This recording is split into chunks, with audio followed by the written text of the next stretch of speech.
Olá a todos, se vocês quiserem acompanhar quais são as nossas alterações para fundos imobiliários, fica até o final desse vídeo.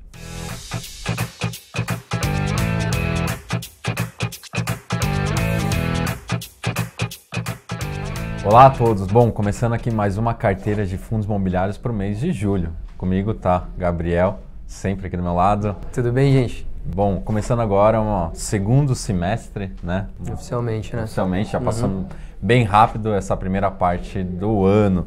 E para fundo imobiliário, eu acho que também não pode falar nada, né? Foi um mês de uma forma bastante espetacular, eu diria, para quase todos os fundos imobiliários, né? Semestre também foi muito bom, né? Acho que a gente fecha aí um semestre, nossa carteira indo muito bem e fixa indo muito bem, né? Então, acho que todos os ativos aí estão num bom momento, né? Exatamente. E acho que até a gente tem que destacar aqui, a gente tem duas classes, duas divisões que a gente gosta de fazer na carteira de fundos imobiliários, uma de renda e outra de ganho de capital. A gente está vendo nos últimos 2 meses uma certa distância em que a carteira de renda está performando muito bem, né? Então, já começando aqui, já falando, destacando especificamente essa carteira, teve um mês assim também de novo espetacular as nossas indicações.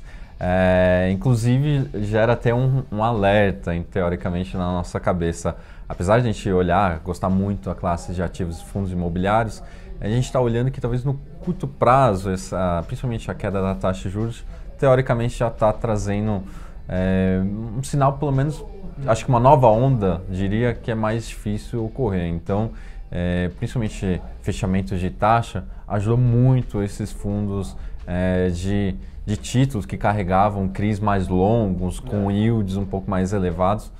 Isso fez aí com que tivesse um desempenho muito bom, né?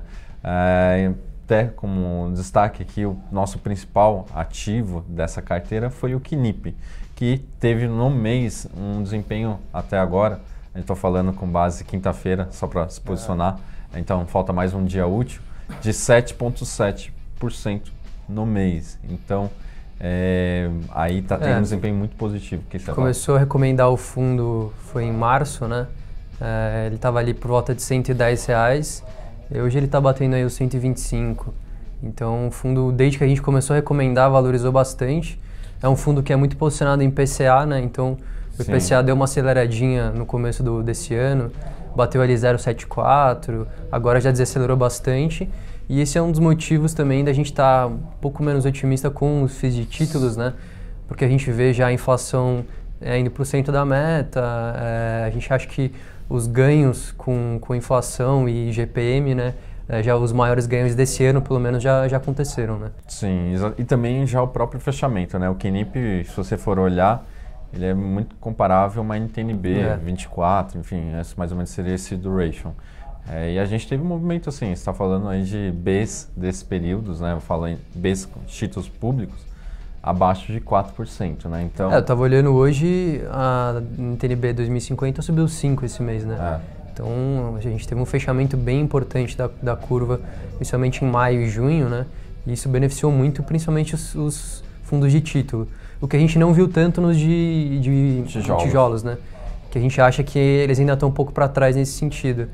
Então, se a gente pegar o que a gente gosta de olhar, o spread entre uma NTNB e o IFIX, a gente vê que esse spread está ficando cada vez maior, né? Então, ele já chegou ali na média. Se você olhar no seu relatório, tem um gráfico que mostra... Isso na parte final, até só para posicionar no anexo. Ele mostra essa média histórica com um desvio padrão e você vê que esse mês ele bateu exatamente na média. Quer dizer que as cotas dos fundos, no geral, elas ainda não andaram tanto enquanto as curvas fecharam, né? Então, a gente acha que, principalmente os fundos de tijolo, devem ter um desempenho positivo nos próximos meses, né? E eu acho que até posicionando essa métrica de relação que a gente gosta bastante de usar, eu acho que, de certa forma, a gente está entrando até num novo período, né?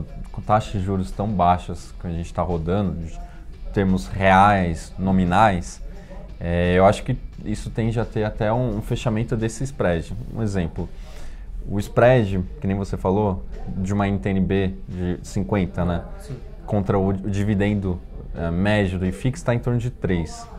Só que quando a gente tinha uma NTNB que era precificada, digamos, alguns anos atrás, 2015, a 7%, estaria falando que o IFIX estava dando 10%.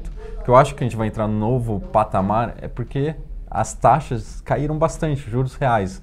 Então, se você faz o comparativo, esse spread absoluto, eu acho que deveria diminuir. Acho que cada vez mais o IFIX ele deveria ter um spread menor com a NTN-B, né? Acho que seria essa a métrica, que é uma notícia muito boa aí para fundos imobiliários, que tem mais um incentivo vindo aí do fechamento da taxa de juros. Não é, acho que de imediato, enfim, sim, mas acho que é uma longo. tendência. Acho que cada vez mais os investidores, ainda mais pessoa física, que são grande parte os investidores de fundos imobiliários, vão ser forçados a ir para ativos com mais risco.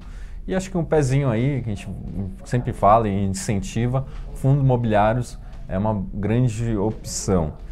Bom, então a gente já falando um pouco de cenário de julho, apesar da economia, enfim, a gente entrar num mês bastante importante até a questão de previdência, de maneira geral a gente segue um tom otimista, tá? Acho que o carrego aí dos ativos tende a ser bastante positivo, fundos de títulos também. E a gente tem aí provavelmente, se a reforma da Previdência passar em julho, provavelmente o BC já vai agir e deve baixar a taxa de juros. Sim. Na reunião do Copom no final de julho. Que melhora esse carrego para os próprios títulos que estão nas carteiras de fundos imobiliários. As nossas alterações, vamos lá já fazendo as alterações diretas. A gente está fazendo 2 alterações na carteira de renda, a gente está tirando o KNIP, até com uma certa dor no coração. Enfim, a gente gosta bastante do fundo, mas de curto prazo a gente está olhando, talvez não seja um espaço tão favorável. Já está com um ágio muito, muito grande sobre o valor patrimonial e, como a gente falou, a gente acha que o IPCA deve desacelerar nos próximos meses, então a gente está vendo outras oportunidades aí. E acho que uma delas é o Iridium, que ele tem até uma característica parecida com o próprio KNIP.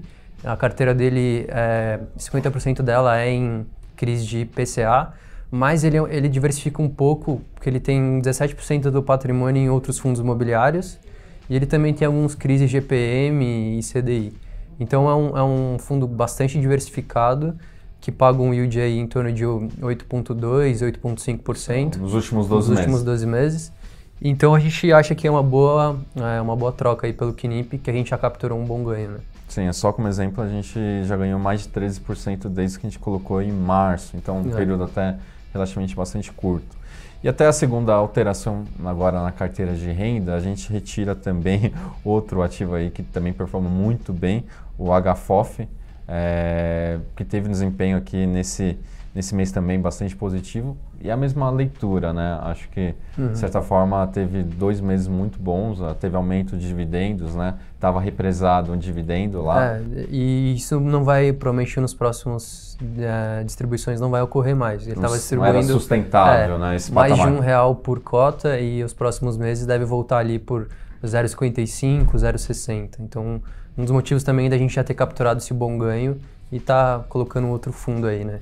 A outra alteração, até uma alteração um pouco mais ousada, em parte mais pela questão, diria, de liquidez. A gente sempre gosta de colocar fundos que tem uma liquidez bastante razoável.